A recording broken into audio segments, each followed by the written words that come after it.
Okay, I wasn't going to talk about it, but there's a need. I just left the gym. Excuse the outfit, the hair. It's getting done today, so don't be cute on the comments. But let's go ahead and talk about this. You got desires. I know. You got desires. I know. You got desires. So just left the gym, wasn't going to talk about it, but here I am today talking about it. Karmelo Anthony. It has been the buzz in the news. It's caused all types of social media discord. I've seen some real ignorant statements from people. Gonna pop a few in here. No, you don't. You've already got plenty that are acting like this, which is why your community is literally imploding. Highest rate of violent crime in the United States. Lowest graduation rate. Highest number of single mother homes. You actually need is for some of your men to start standing up and breaking this cycle. Being present in the homes, graduating college, being godly men of integrity, respecting authority. You have more than enough hood rattery going on. You certainly don't need more.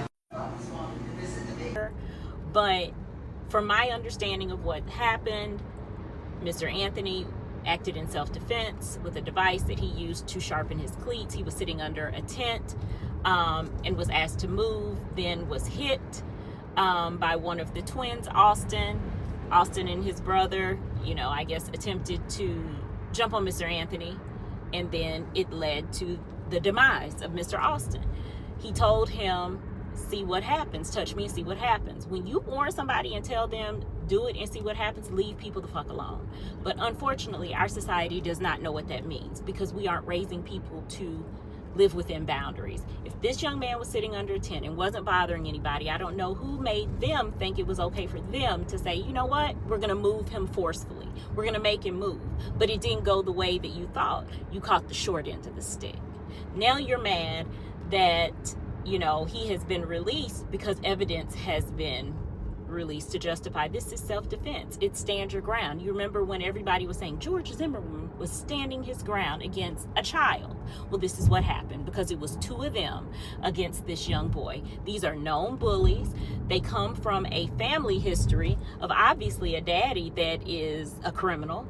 And so now we're supposed to vilify this young man for defending himself, but it goes back a little bit further. Let's talk about how you raise your children. The environment that I am around, I am a black woman. And guess what? My black friends, they raise their kids to have boundaries. I don't see what happens in other cultures. I'm not intimately involved with that.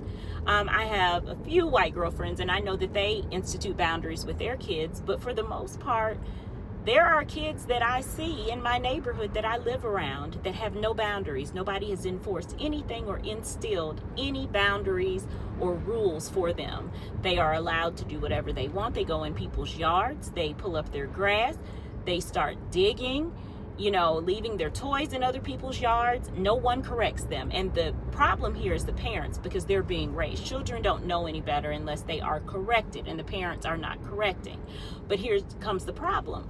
When you come out as a homeowner and you've seen that these little tyrants have destructed your property and you say something to them, then guess who's the bad guy? They look at you and say, oh my God, I can't believe you said something to your child. This is what happens. I stop stuff right where it is. You know what? You out here fucking with my stuff, I'm going to say something to you, and I'm going to say something to your parents so they can course correct. But if nobody corrects you, you go into teenage years and adulthood thinking that you can do whatever you want to and treat people the way that you want to treat them because you are entitled. This is where all of this comes from. Seems like these little Metcalf boys had been bullying people for a long ass time, and this time it just didn't work out in their favor. Parents should have stopped the bullying a long time ago and corrected their children. Now you have to bury one because you didn't correct them early on.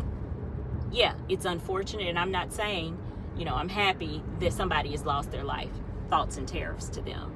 But I do digress. We see this going on. People love to say that the black community, we're running over in the jails, all of these things. No, but I can tell you that black parents try to instill boundaries with our kids.